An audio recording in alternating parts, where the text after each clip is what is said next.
Hi guys, welcome back to the channel. Okay, we're on the last day of this picture, thank God. I never thought it was going to end. I still have a lot of work to do on it, but we're going to do this part together. This I shaded up. These two are not finished, so if you're looking at them like they're a little underdone there, Lori, they are. I wanted to show you what I was going to do with them. And then we're going to put shadows in there, highlights, and lots of good stuff to end this picture so that we can move on to our next week-long project, which is going to be texture. So stick around.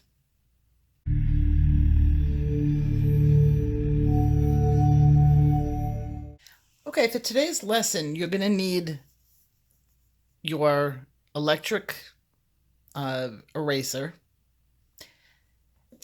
And we're going to go to new colors and we're going to work with the grays and a little bit of black. Since this is a predominantly cool colored picture, these are warm, but the rest of it is cool. We're going to go with the cool grays instead of the warm grays to do our shadow.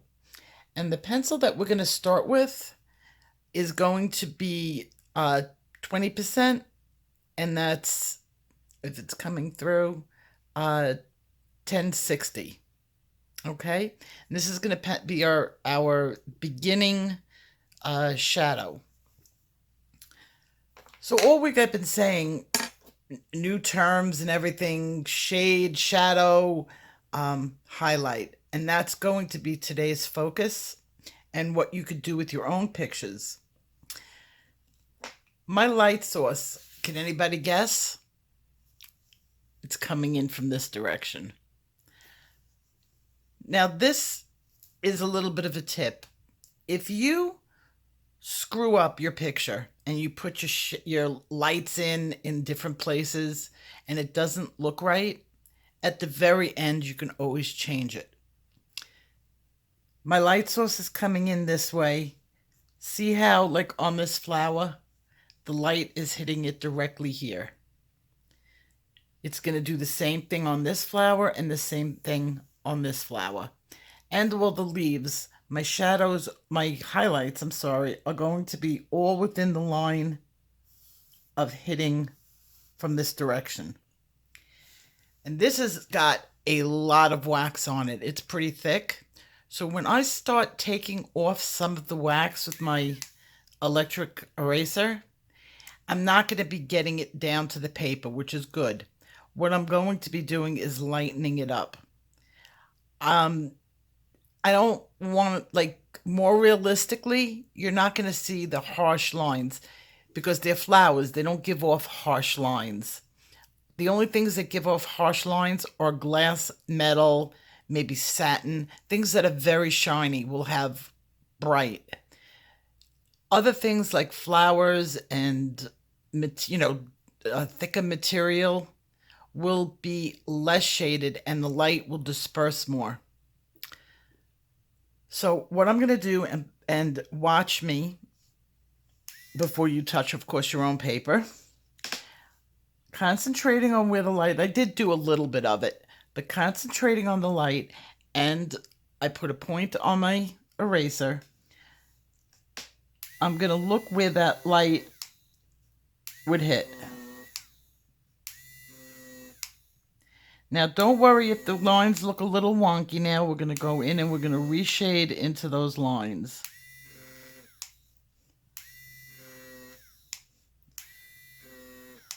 Once I get all this done, all the highlighting done, you're going to see it's going to start looking a lot more cohesive.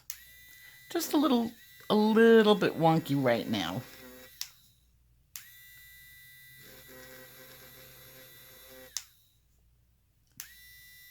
Let's see.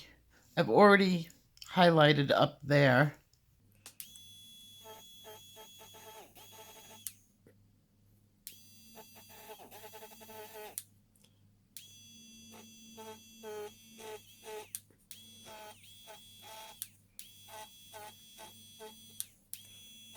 I'm just touching the areas very gently, not beating down on them. I'm not going like this. I'm just gently touching them. Let's see, where else do I need some highlight? See, everything that I'm highlighting hits the line like this.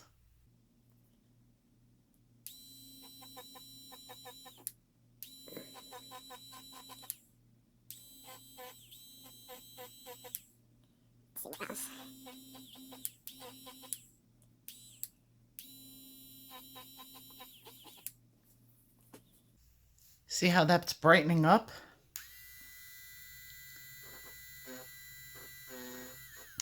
Now, why did I do that one?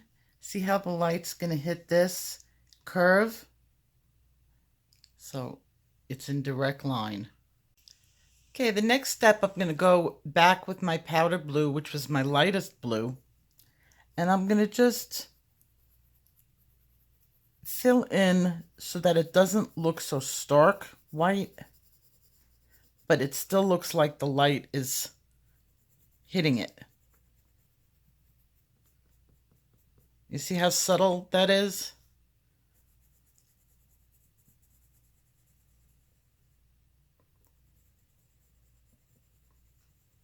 This is my favorite part of doing a picture. I'm so ready to be done with this picture, though. I have a nice one for next week when I start working on the texture videos.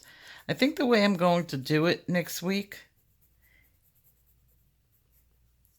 I'm going to do like one video a day, taking each different texture so that I don't crowd you out with so many at once in one video. This way you can concentrate on one at a time. I think that'll be the best way. And I want to welcome all my new subscribers. I've gotten a lot of new subscribers, new faces. Please say hello and let me know you're here, because I do like to know my subscribers. And please feel free to send me artwork so that if you want me to do some corrections or making, suggestions to you, I can do it. Or even if you're having trouble with something, I can help you out. My email address is in the video description. I can't guarantee a video for everyone. I mean, I got a lot of pictures this week. So, but everybody will get a response. That's for certain.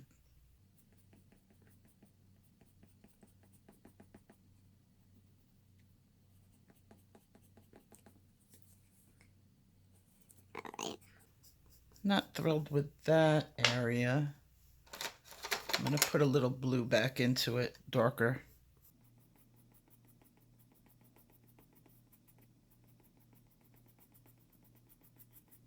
Okay, and let me put some of the striations back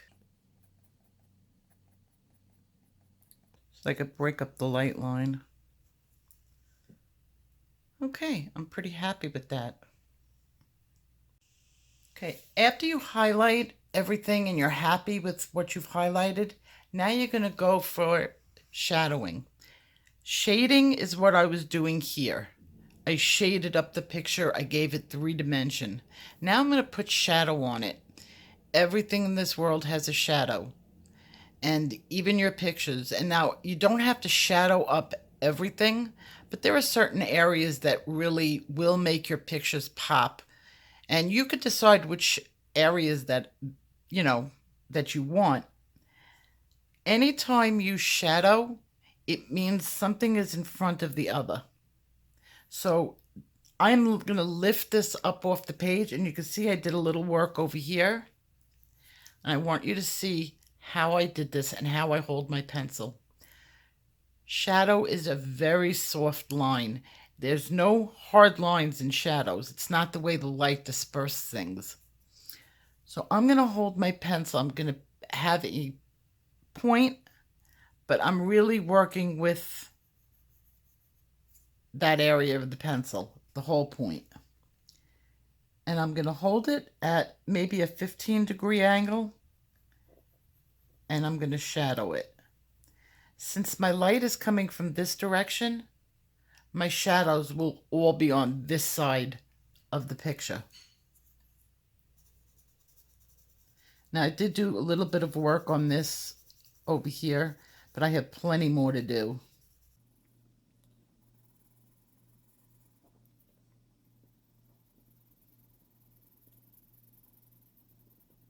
Now, once you get your shadows in, you're going to want to take a darker pencil, and this is Cool Gray 70%. And let me just get a little better point. Okay. Now what I'm going to do is I'm going to go a little closer to the area where the shadow meets the object. And I'm shading in very lightly, very, very lightly. Because with the shadow, as the shadow moves away, it gets lighter. So I'm going to just put a little bit of a highlight in there. Not a highlight, a shadow. A little darker shadow here. And of course, I'm going very quickly. When I do my final picture, you will see that I'm going to work on this for a good couple of hours before I call it a day with this picture. So over here, the light would be coming in, and I'd have a whole shadow over here. So I go back to my lighter pencil. I start with my lighter pencil, and I shade in here, or shadow in here.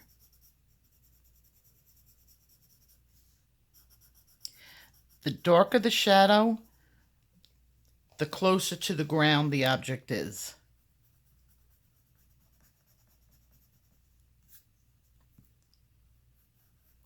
Now, what's really good about doing the shadows, and I'm doing a little bit of a circular motion. What's really good about doing the shadows, if it doesn't look right or you put a shadow in the wrong place, by holding your pencil like this, you're not really scrubbing too much wax into the tooth, and it'll very easily come up with the eraser.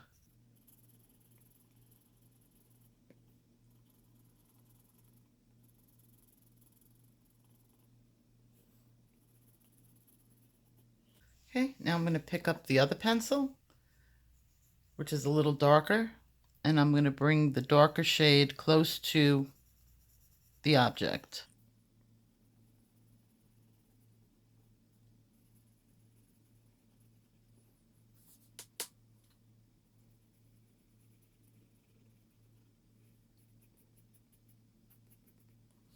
Okay, I'm going to work my way around the picture now,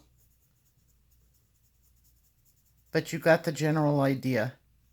Now, within a picture, this is a pretty crowded picture. There's not much room for to bring it up off the paper, but what you're going to see in this is the shadows would be on top of the flowers. So I'm going to do a couple of them for you. I'm picking up that dreaded black pencil. Why? Because you wouldn't pick up a shadow color if I'm using the light grays. And this is where I'm going to be very careful. I'm going to look where, and I did it a little bit over here. This is on top of this. So this would shadow this. And I'm putting my line. And yeah, you're going over your beautiful colors, but that's nature. In nature, you don't see, you see a shadow. This leaf falls over, I guess, this part of the flower. So underneath, I'm going to give it a little shadow.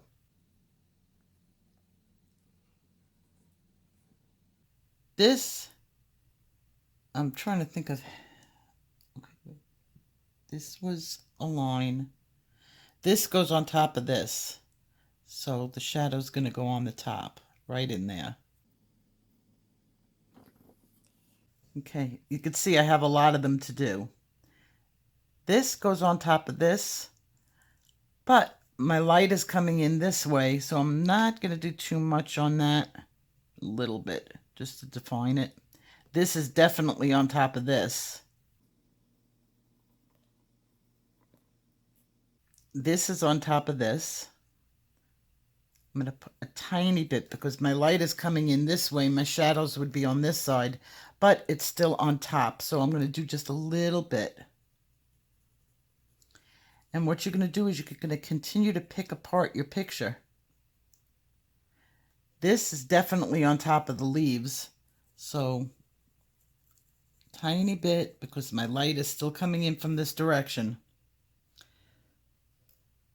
This is on top of this. I need more over here. And I'm going to just keep on going throughout this entire picture. Light coming in this way. This is on top of this. This would have a shadow. And remember, hold that pencil at an angle.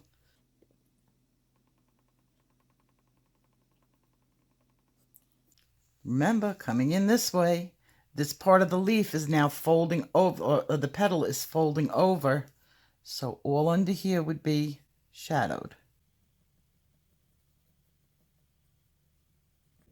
Let's get some shading going, or some shadows in there. And how I did down here is I took my darker color. Okay, and this is my Delilah. And when this is all finished, how sad of it. Worked so hard to get the color onto the page. Now I'm going to darken it up. And why I put the lights under there?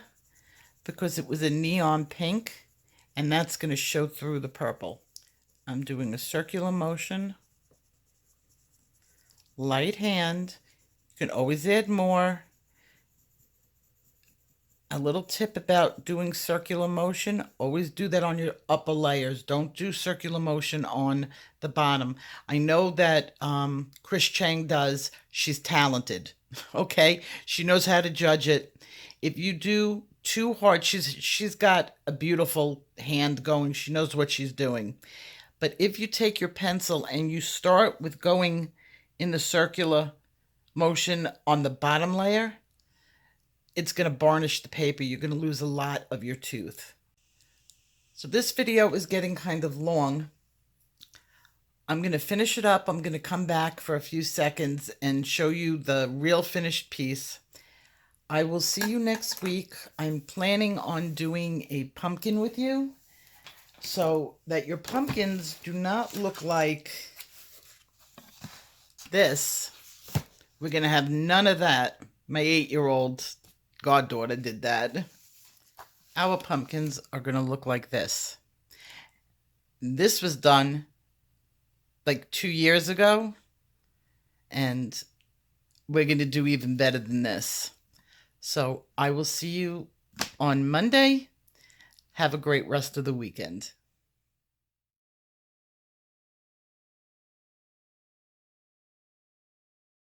Sore and you want to see more, hit that like and subscribe. And don't forget to ring that bell.